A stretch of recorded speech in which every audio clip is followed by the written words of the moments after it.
The term social practice is an interesting and curious new title to form that, or a practice and a process that I've been engaged in for most of my artistic life. I think that my work first became social practice when it invited people in terms of engaging in conversation and exchanging stories about a topic. And sometimes it was an activist situation, sometimes it was a gallery environment. And back in the I don't want to say good old days because they were not good old days at all.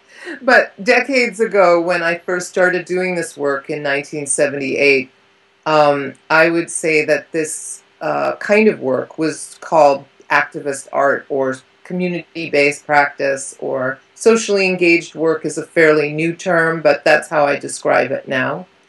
Um, and One of my first projects that was engaged in this way was about my own nuclear nightmares. I was having lots of nightmares about nuclear war. I felt very isolated. No one was talking about it. I felt like I was living in what we now commonly know as the culture of denial. And so I created a surrealist installation of the last survivors dwelling with sound and slides, invited people in to experience the audio tape of the last survivors' reflections of a nuclear holocaust, and a cynical voice that responded to the despair of the I'm getting an echo back right now in the recording.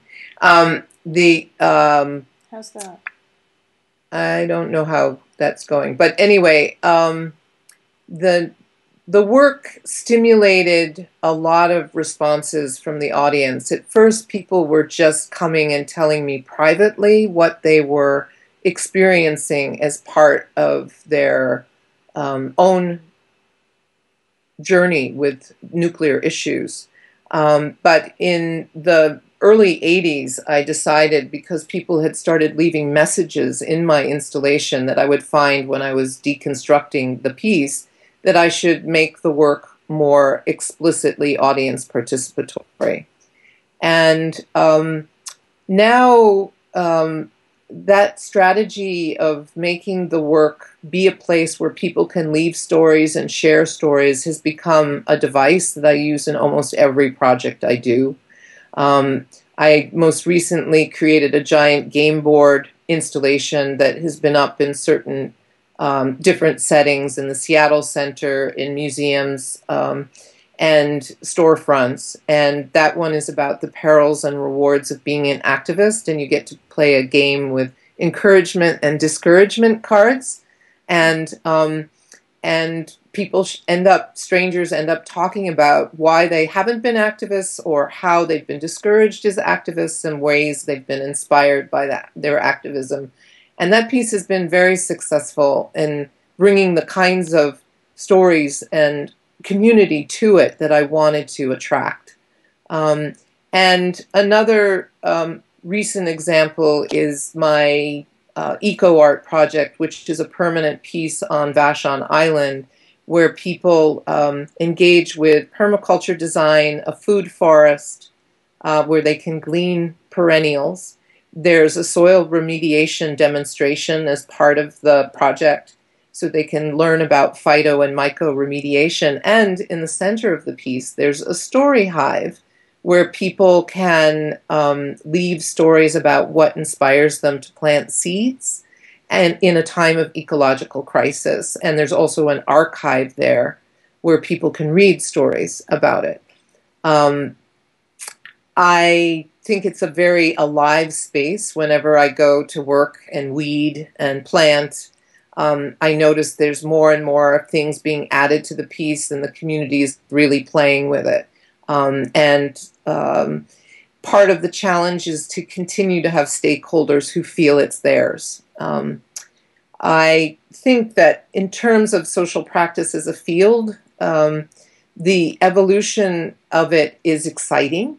I'm seeing more and more people doing very unusual practices, really interesting kinds of experiments in different environments. The challenges, very key. Learning the ethics of community-based practice. What does it mean to build a bridge in community? What does it mean to sustain those relationships with community? What does it mean to learn about the history of what's happened before in terms of community-based and socially engaged practice? How to not see this as a fashion trend of the moment and really recognize that it's part of the activist art practice that needs to continue into the future. How to develop collaborations with grassroots movements, very important work. Not to see yourself as above them because you're the artist, but rather to foster cultural democracy and animate communities through your practice, animate them to create their own work, their own artistic visions for the future. And there are many models, and I'm hoping that the different conferences that happen, such as the one called Open Engagement, has more and more of the history, more and more of the ethics as embedded within what is shared, rather than just, these are the great new people who are out there doing this work, because that's important and inspiring, but it needs to be woven together with the rest. So, was that 5 minutes?